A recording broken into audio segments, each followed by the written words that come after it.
Subsidy کر لیجیے گا.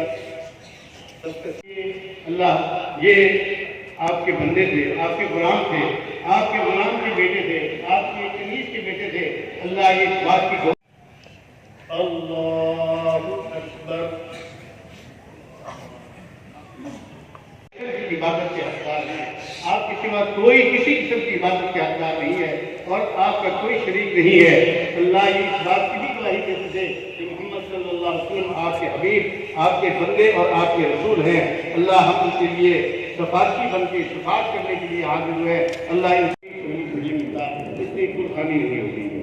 نماز جنازہ اصل دعا ہے، اس کے بعد جو چارپائی کے لیے کھڑے ہو کر دعا مانگتے ہیں وہ بھی نہیں. اور ان کی اولاد میں وہ اثرات دکھائی دے رہے ہیں.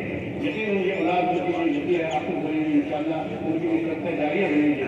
لیکن ایک بات یہ صحابہ کی حیرانی کی بات کی، پوچھا گیا تو کہ رات سونا کتنی مقدار میں ہوتا ہے؟ تو آپ جو بول کہ ایک رات سونا بہت پہاڑ کے برابر ہے. بہت پہاڑ کا ڈایاگرام 22 کلومیٹر ہے.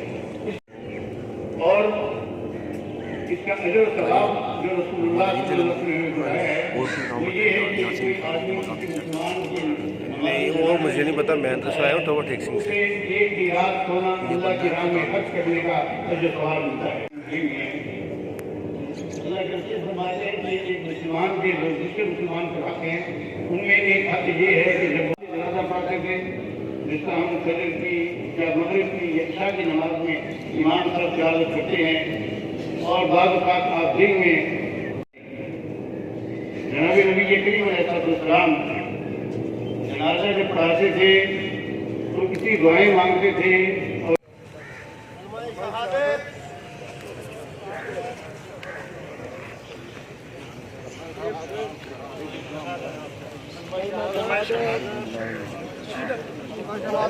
پتے جو آگے